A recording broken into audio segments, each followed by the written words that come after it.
Hi guys, it's Angie with Fun Endeavors Tie-Dye Lab. Today let's try a rain-dyed spiral.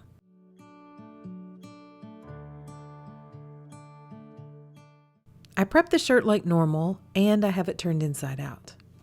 I'm going to start the spiral in the lower portion of the shirt and I'm using a fork to start the spiral. As I twist the fork with one hand, I'm using my other hand to form additional folds in the shirt. Once I have the shirt spiraled, I'm going to hold the folds in place with some rubber bands. Then I'm actually going to put the shirt aside and I'm going to leave it until we get some rain. I had somebody ask me if I'd ever tried doing rain dyes, and I haven't ever had the opportunity yet. Most of the time when it starts to rain here, either I don't have anything tied up and ready to go, or the rain is one of those kind of rains where it goes sideways and there's lots of wind. And I just didn't think that would probably work for rain dyeing. But we're supposed to get some good rain, so I want to put this one aside for a few days and hopefully the rain really will happen.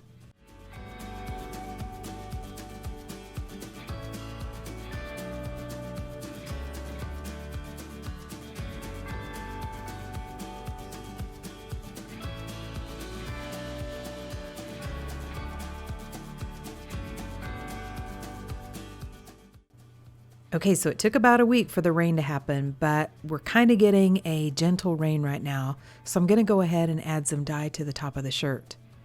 I've placed it inside of a container and on top of a rack. I've also divided the shirt into 4 sections using a washable marker, and I made sure I took each one of those lines through the center of the spiral. Then because the shirt is bone dry, I'm going to go ahead and spray it with a little bit of soda ash solution that I have down inside of a spray bottle. That will help keep the dye from blowing around in the wind as much when I take it outside. Right on the lines that I drew, I'm going to place Harvest Wheat from Pro Chemical and Dye.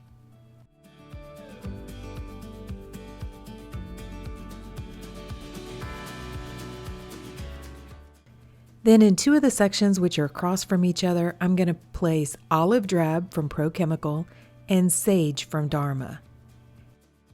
In the 2 remaining sections, I'm going to add Wedgwood Blue from Dharma and Nightfall from Dye Spin.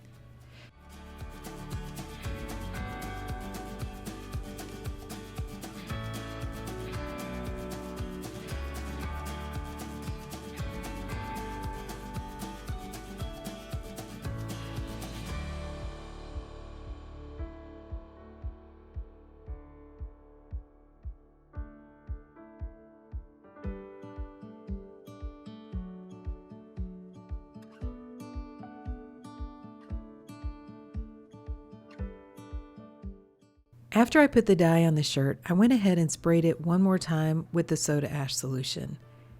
It is a little bit windy outside, not bad, but I don't want the dye blowing around a lot, so that will kind of help weight it down a little bit. Then I'm going to add 1 small sprinkle of soda ash over the top and take the shirt outside. I still have my shelving unit, which I use when I do the gravity dyes, out underneath the trees. So I'm going to place this container on top of that rack and just leave it. I think I left it out there for probably about 7 or 8 hours. And it was kind of raining just off and on. Not a whole lot, but enough to get the top of the shirt with the rain. After the rain stopped, I put the lid on this container and I took it inside where it was warmer.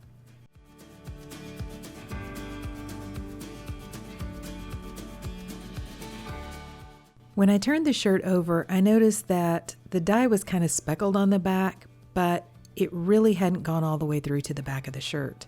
So I went ahead and used some liquid dye that I had mixed up on the back of the shirt.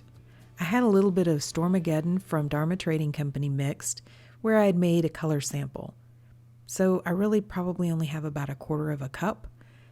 I added that to the back of the shirt and allowed the shirt to process for about 24 hours.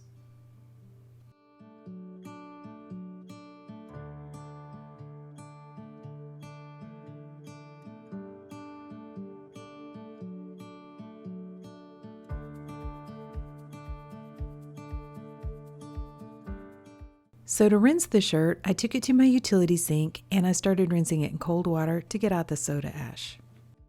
I untied the shirt and warmed the water to hot and continued rinsing to rinse out the excess dye that didn't bond with the fabric. I decided to soak the shirt by placing it in some really hot water along with a little bit of Blue Dawn dish detergent.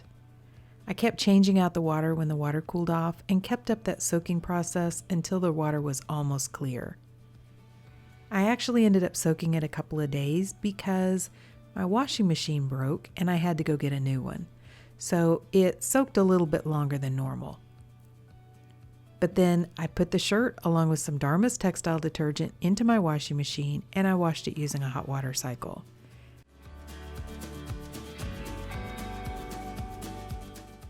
So now that the shirt has been washed and dried, this is what it looks like.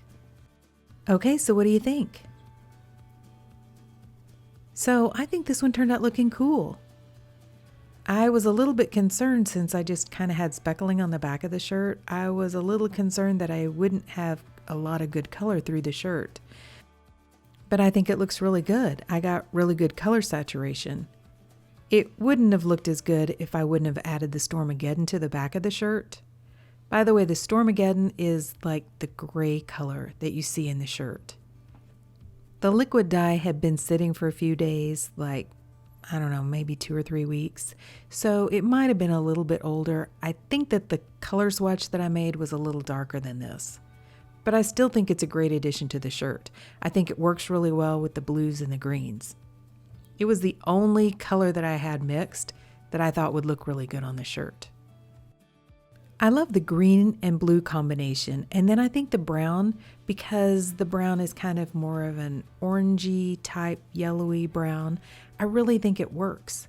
I really like this combination. I am a little bit surprised by the purple that came out of the Wedgwood blue. I use that color on ice dyeing, but I normally don't use it like by itself or where you can see that one band of color really well. So the purple was kind of a surprise to me. I either had forgotten or just didn't realize that purple was one of the color splits that it did. You can also see that the colors are a little softer out toward the outer edges of the shirt. Like if you're looking at the front of the shirt, that one side of the shirt is very watercolory. So I think it got quite a bit of rain in that one area. Kind of maybe watered down the dyes. But I don't think it looks bad. I actually like the unique look of this shirt where it's not just absolutely solid bands of color. If you look at the spiral, like the brown is kind of almost like a dotted line.